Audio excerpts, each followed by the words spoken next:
اهلا بكم مشاهدينا الكرام من جديد. اذا تنتهي مباراه اول شيء اهلا بكم على القنوات المفتوحه شبكه قنوات الكاس واحد. نهينا الان اخر مبارياتنا وتغطيتنا لها. مباراه الهلال مع الاستقلال الايراني كانت المباراه لجانب او لصالح الهلال اللي انهى مباراته بفوزه بثلاثه اهداف مقابل لا شيء. ما يدخل فيه. مبارك للهلال، مبارك للكابتن ناصر وابو عبد الرحمن. الله يبارك فيك. فوز مستحق وجميل. متروفيتش اعتقد هو نجم المباراه لانه سجل هاتريك في المباراه في اجمالي الشوطين. الهلال لعب كره حقيقه شامله بالطول وبالعرض يجوز التعبير، ولما اقول العرض على خلال الظهيرين الجنب كانسيلو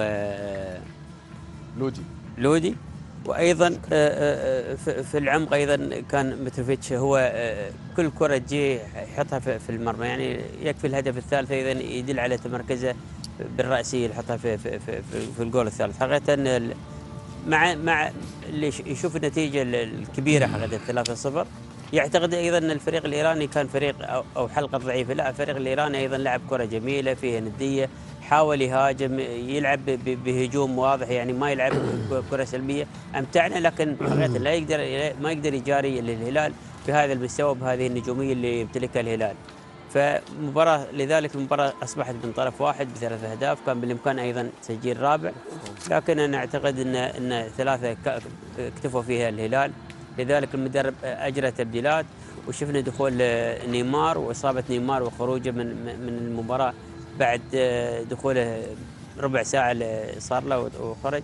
ان شاء الله تكون اصابته بسيطه، واصابته جات ايضا بعد توقف طويل سنه كامله، فمتوقع انه هو مش بكامل جاهزيته البدنيه. نقول حق الهلال مبروك وفوز حقيقه مستحق. ناصر مبروك. الله يبارك فيك ابو جاسم. فوز مستحق للهلال، سيطروا على المباراه بكل جداره. لما يكون عندك هداف زي متروفيتش اليوم طالع بهاتريك، عندك لاعبين على مستوى عالي، صراحه ابو جاسم الفريق هذا لا يقهر. والشيء اللي بقوله لما تستغرب شيء تستغرب انه الهلال انهزم او خسر مباراه، فشيء طبيعي الفوز. وبكل امانه متكامل الفريق من مدرب باللاعبين جهاز اداري، تونا نشوف رئيس النادي يهني لاعبينه. يعني اكيد بيهني لاعبين، يعني ايش بيسوي لهم؟ لانه لا انا اتكلم يهني نزول الملعب يا ابو جاسم، يعني في رؤساء ما ينزل الملعب، صح ولا لا؟ الفوز الكل ينزل ناصر. لا الخساره في ناس لا انا ما اقصد فهد بن ناصر. ايه انا اتكلم انه في رؤساء انديه ما هم قريبين من اللاعبين بالطريقه هذه. صح. إيه، في رؤساء انديه يستناك حتى تيجي اليوم الثاني النادي، لكن هذا دليل النادي كلهم متكاتفين ويد واحده وفريق على قلب واحد. مش جديده. طيب لا ابو جاسم، كيف مش جديده؟ اقول لك مش جديده عليكم. هي مش جديده على الهلال. على الهلال نعم. إيه؟ طيب محمد سويلم مبروك. بكل تأكيد خالد، إذا جينا نتكلم عن الهلال فلا نستغرب مثل هذا المحتوى حقيقة اللي جالس يقدم على أرض الملعب. تتكلم عن جزئية مهمة جدا هي تؤكد هذه الحالة، وهي موجودة أو متواجدة في البديل. يعني أنت تشوف الهلال لعب لقاء قوي جدا في دوري روشن مع النصر، كان فيه استنزاف بدني وذهني، ويحضر بمثل هذه الجاهزية والمثالية على أرض الواقع أمام استقلال. أنا أعتقد أنه هذا منتخب ما شاء الله مش فريق، يعني دائما حلوله موجوده في مقاعد البدلاء، البديل دائما يعطيك حلول وحضور، وبالتالي يمتد هذا العطاء على المستوى البدني والذهني الى نهايه المباراه. الهلال يملك القدره في التعامل على مثل هذه الفرص بشكل كبير جدا، لو بالامكان يسجل 10 سجل 10. بعدين اعتقد انه شخصيه خالد بهالامكانيات شخصيه فريق بطل، مش شخصيه فريق يلعب مباراه وينتصر فيها. هناك جاب كبير جدا بين الهلال وبين اغلب الانديه، حقيقة أنا سعيد مثل هذا الحضور والمثالي، وحزين أيضا من خروج نيمار، لأنه إحنا تفائلنا أنه إن شاء الله بيكون موجود وبالتالي تكون عودته تدريجية، ولكن يبدو لي أنه تسرع في دخول أو التواجد مع الفريق، ونسأل الله سبحانه وتعالى أن يشافيه ويرجع أيضا سالم لنا كمحبين لكرة القدم. شكرا جزاك الله خير. الهلال في الصدارة بعيس حسن 12 نقطة، الاستقلال المركز السابع 3 نقاط.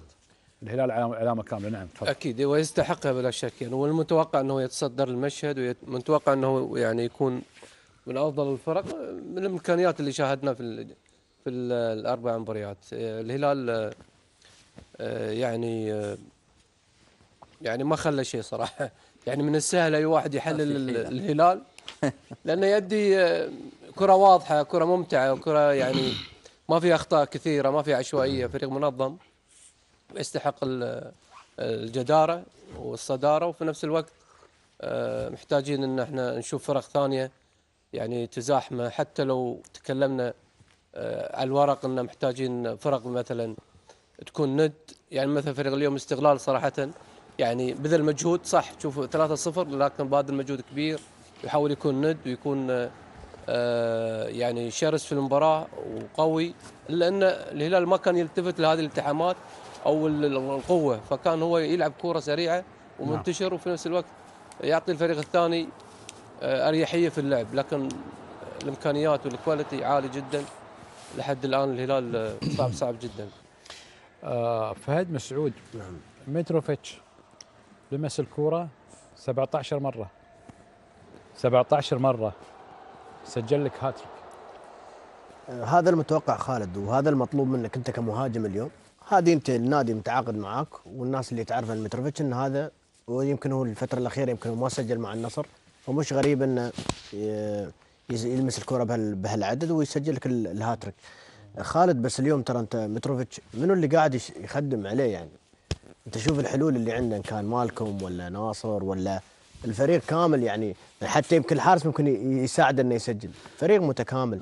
حتى اليوم احنا شفنا يمكن خالد يوم في التبديل نتكلم انا وابو محمد نقول اليوم داخل لاعب متعب، يمكن تو راجع من اصابه، سعره لاعب سعودي 130 ناصر صح تقريبا 130 مليون تقريبا يعني.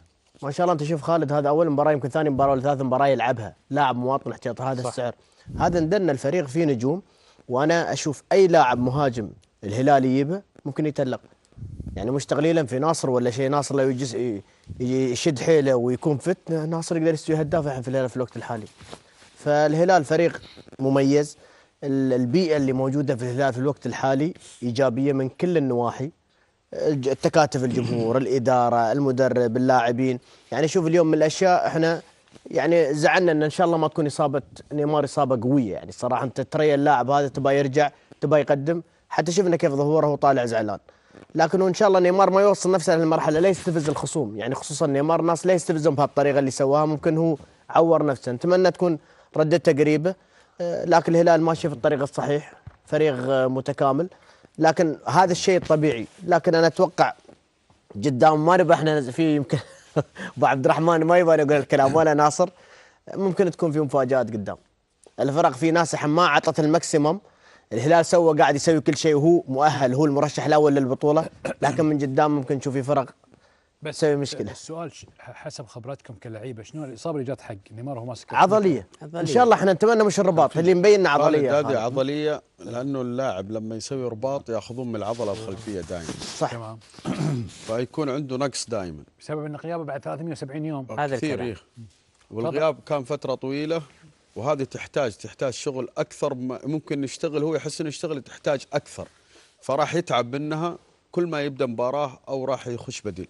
شوف هذا قبل لا يدخل خالد. لا وخاصة خالد اليوم قاعد تتكلم انه هو مو مسجل في الدوري، يعني نفس اللي كنا احنا ننطبق على محترفين اللي في قطر كل اسبوعين او كل هاي يلعب مباراة واحدة، يعني حتى ما يقدر يجهزه في الدوري، يعني وهاي مشكلة كبيرة بعد ترى. يعني جاهزيته تتكلم عن 60%.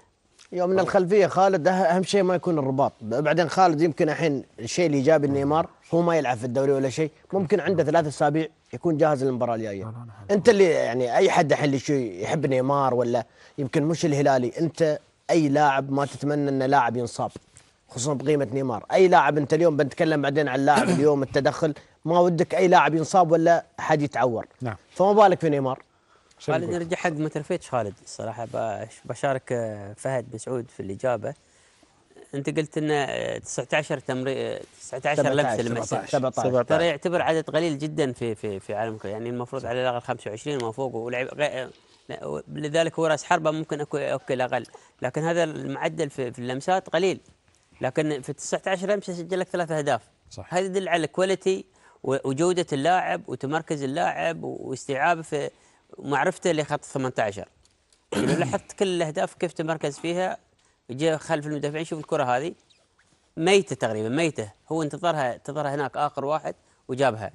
هذا حس ابو محمد الجولين كلها جات من القائم الثاني. نعم هذا حس. القائم الثاني دائما هو القائم الثاني، هو القائم الميت يعتبر المنطقه العمياء بالنسبه للمدافعين اذا الكره خلفي، فهو يعرف يقرا يوقف صح ويقرا صح ويتابع الكره. شوف الان الكره الثانيه ياتي من الخلف ويشاهد المرمى ويحط، بس هني ما حد معاه ما يدهني يعني. بس خالد ذكرته حق الكره، ذكرته وطلب حق الكره. لا بس هو تركيزه. شوف الهدف الثالث ايضا خالد. نعم متمركزه. شوف الهدف الثالث يكون اخر لاعب في القائم الثاني ايضا ينتظرها راسيه بيسجلها. نشوف الان الهدف الثالث بيطلع معنا. شوف الان الهدف الثالث ساعد المدافع خالد هو في القائم الثاني ينتظرها بس 1-1.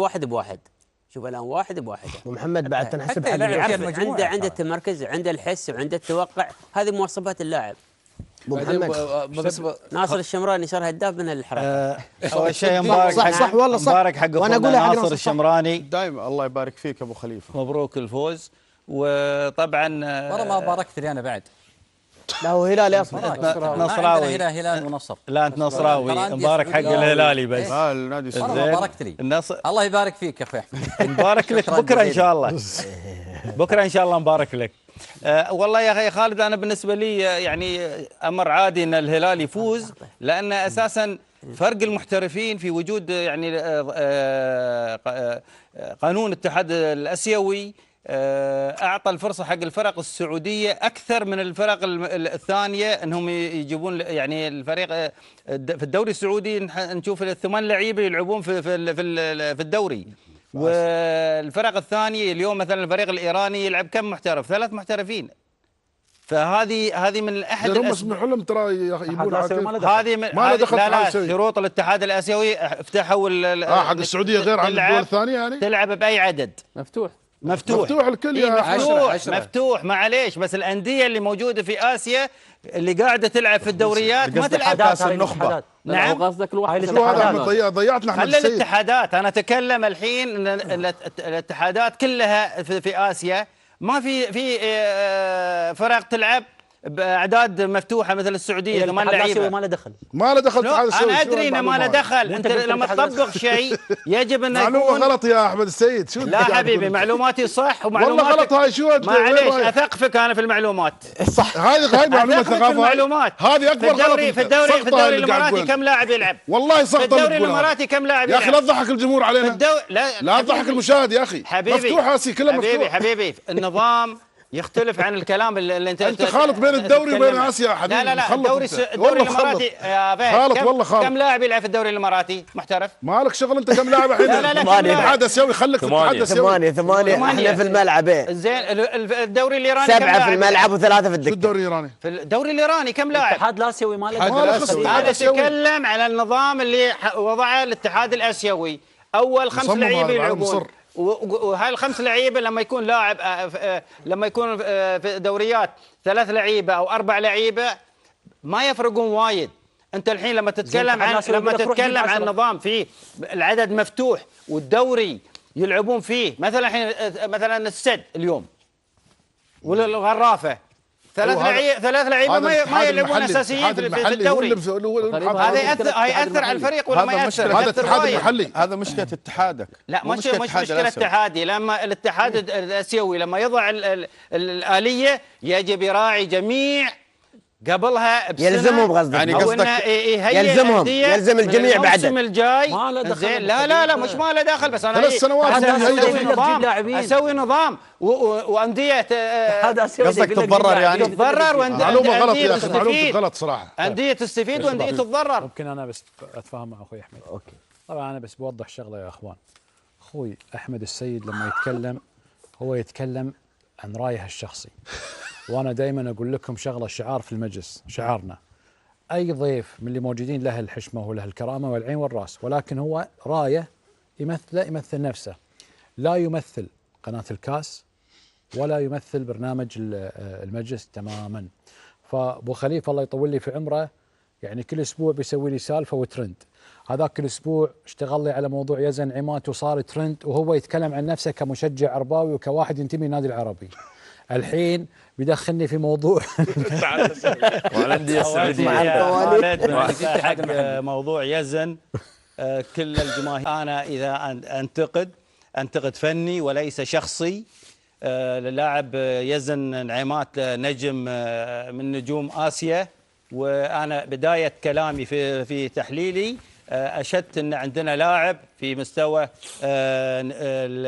النجومية، واللي كنا احنا نتمناه انه يكون، وانا واحد من الناس اللي كنت اتمنى، وتكلمت مع اداره النادي انه ناخذ يزن، خاصه في فتره انه ما كان متفق مع نادي الاهلي، وبالعكس هاي شرف لنا يكون عندنا نجم مثل يزن نعيمات ونافس على على افضل لاعب في اسيا. وهذا الكلام اللي انا اقوله مش تقليلا عن يزن ولا هاي، انا تكلمت على السومه وتكلمت على المساكني وتكلمت على نجوم كثار، واي لاعب اذا تكلمت عليه مش يعني في شأنه او في شيء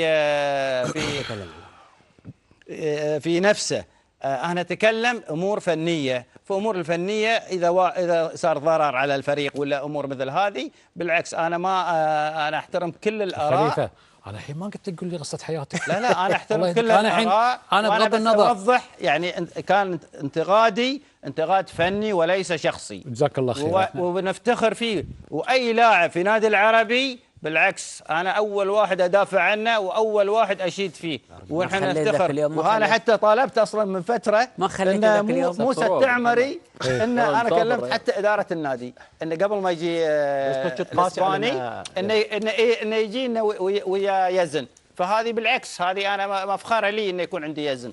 ذاك اليوم ما خليت شيء، ما انتقدت. لا انا انتقد فني ما انتقد شخصي. هو ينتقد كواحد ينتمي للنادي العربي. بس هو ذاك اليوم خالد في المباراة يمكن يزن يمكن ضاع فرصة واحدة، يعني ما كان الفريق كامل ما ساعد يزن. زين. فهو سبب الخسارة انه يزن وراها. اول شيء بس بكمل كامل لو سمحت. تفضل. ثاني حاجة انا اقول حق الجمهور الاردني اللي تكلم عن الاخ احمد، للعلم امبابي وبلينغهام افضل لاعبين العالم، نافسون على جائزة افضل لاعب في العالم في القائمة الاخيرة، تم انتقادهم انتقاد شديد.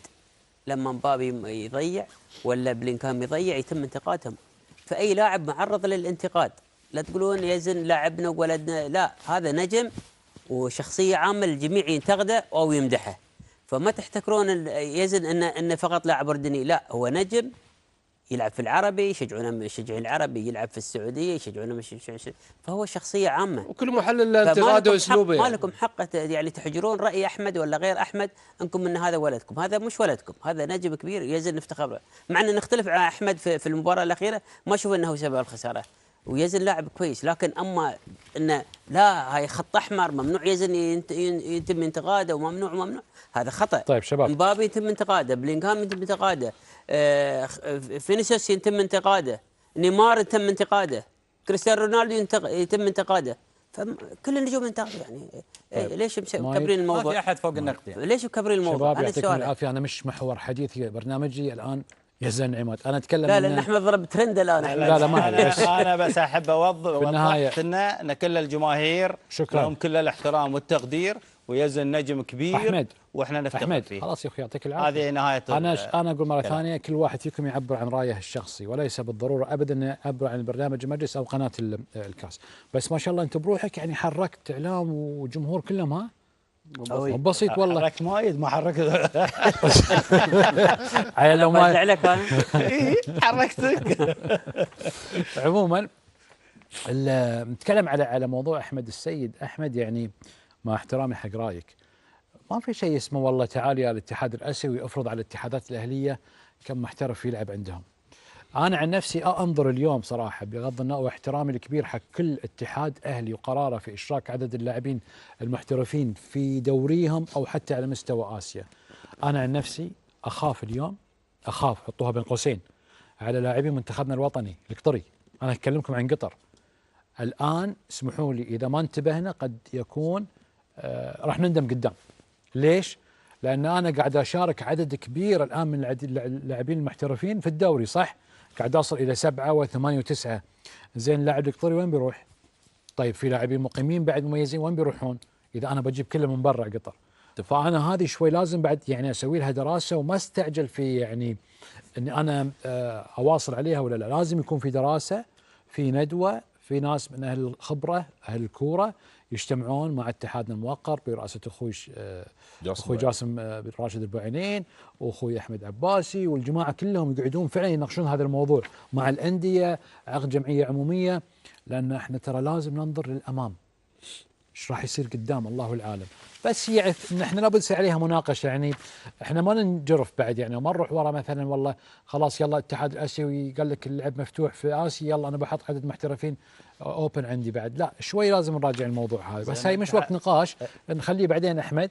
لكن الانديه من حقها ان تشارك، والاتحادات الاهليه من حقهم يفتحون اللي يبونه في دوريهم كيفهم، بما ان الاتحاد الاسيوي سمح دوري محترفين يحق لهم يشاركون؟ ها اللي ما عندهم دوري محترفين؟ لا طبعا هناك معايير. انا اقول خلاص انت دوري من اللي يحط المعايير الاتحاد الاسيوي، بس ما عليه كلهم محترفين.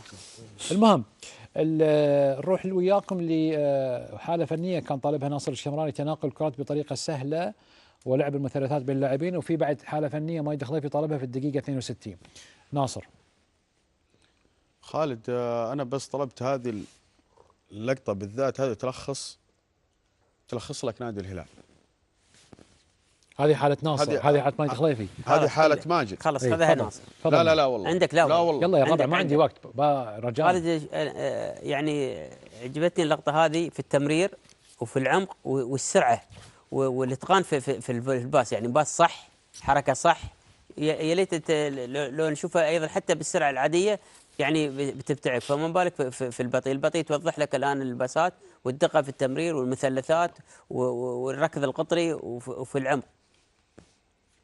يا ليت تحطها ترجعها شوي بس خطوتين ورا، 10 ثواني ورا، وتخليها على الحركه العاديه تمتع الناظر حقيقه يعني صراحه. سلو موشن ها حتى بالسريع تبين لمسه طخ طخ طخ 4-5 لمسات من اليسار للعمق لانقطعت يعني نعم. خلها بعد خلها مشى قدام، خلها لما تجي شوي على اليسار تبين اوضح لنا،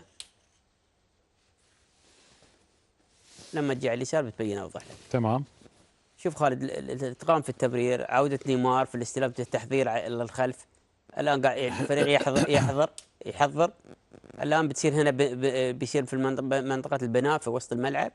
شوف اللمس السريع، شوف التحرك، طلب الكرة. محمد فارغ الامكانيات بدون كرة. ابو محمد فارغ الامكانيات في الفريق. نعم الفريق كامل نجوم، الفريق كله نجوم، لعيبه منتخب ومحترفين.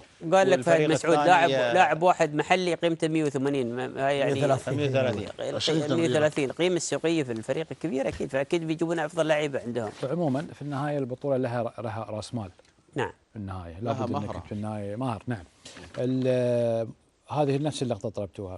طيب نكتفي بهذا القدر. مباراة الهلال ونادي الاستقلال، نقول مبروك نادي الهلال ونقول هارد لك نادي الاستقلال. مو لازم اخوي. اوكي شكرا جزاك الله خير. ونروح وياكم الان الى اذا في ردود الفعل بعد المباراة. خلينا ناخذ. كابتن حسان الف مبروك الفوز، مباراة كبيرة قدمتوها، كلين شيت، دافعت، مباراة كبيرة حتى على المستوى الشخصي. ايش حاب تكون اليوم؟ اول شيء بسم الله الرحمن الرحيم، الف مبروك لنا، مباراة صعبة بس الحمد لله كسبنا 3 نقاط جديدة وان شاء الله القادم افضل ان شاء الله. ما شاء الله العلامة الكاملة في كل مباريات الهلال في دوري ابطال اسيا للنخبة، وقدامكم مباراة كبيرة في الدوري قدام الاتفاق، ايش توعد الجمهور اليوم؟ كل مباراة نطمح ان ناخذ 3 نقاط واللي هو الفوز. الحمد لله ربي وفقنا اليوم والقادم افضل ان شاء الله. Yeah, we had a difficult game. Our main players, we don't have them. We play with some young players today. Maybe they play for first time for our team, and in their career, first time in the Champions League in this stadium against a big team, international team. But we put everything in the pitch. I think it wasn't different 3 goals. We had some opportunities, also they have, and but we put everything in the pitch. So unfortunately we lose, and I want to say sorry from my team to our fans. We have a difficult situation. We don't have play in our stadium. We don't have our main players, and this happened. Thank you. استاذ نشأت تفضل. يا حبيبي شوف قلت لك. ابو جاسم، الوضع طبيعي في عمليه بناء الهجمه. ممكن اكثر لاعب يلمس الكره قلبي الدفاع، وبعدين ممكن يجي وراهم، يعني الفتره الاخيره ممكن حراسه المرمى وقلبي الدفاع وممكن لاعبين الوسط. لكنه في الهلال في شيء غريب صراحه يعني. نعم. اكثر لاعب لمس الكره كانسيلو، هو ظهير يمين.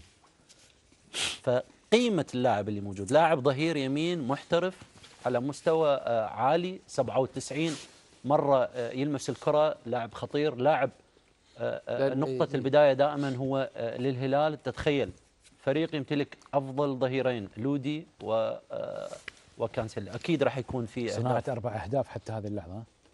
لا فشيء غير طبيعي صراحه. انا بدي اشوف الاحصائيات واشوف انه اللاعب الظهير نعم هو اكثر لاعب لمس الكره صراحه. هذه في لانه يزيد في الوسط ويزيد في الهجوم ويركب جمل بناء. اذا بناء الهجمه الكره تطلع من عنده. يعني هو لما يروح لما يترحل في الوسط ما تحس انه لاعب ظهير، قاعد يلاعب الوسط ويلاعب الهجوم. تتخيل اداره كيف تخطط انه كان يمتلك افضل ظهيرين يسار ويمين مواطنين، كان البريك والشهراني ومن قبلهم، لكن وسعود واليوم موجود كانسيلو موجود. نشأت الناس نسيوا سعود مع كانسيلو. ها الناس نسيوا سعود مع كانسيلو صدق. لا اسمعني، يعني انا بحكم يعني في التعاقدات شويه عارف شوي. ايه هم جابوا لاعب عمدا، يعني متعمدين انه يتخلون عن سعود عشان يجيبون كانسيلو. فمش كان هم بعاد سعود مش عشان يتطور، هم الهلال جايبين لاعب اكبر من سعود يعمل اضافه كبيره للفريق. هاي تطور سعود بيتطور وهو كله احتياط ما لعب. لذلك هم كله خسران. روما خالد روما كله خسران. احسن له لا يلعب سعود. في الاداره الوحيده هم جابوا لاعب كبير. هم حتى لو سعود متالق ما يقدر يوصل كانسيلو.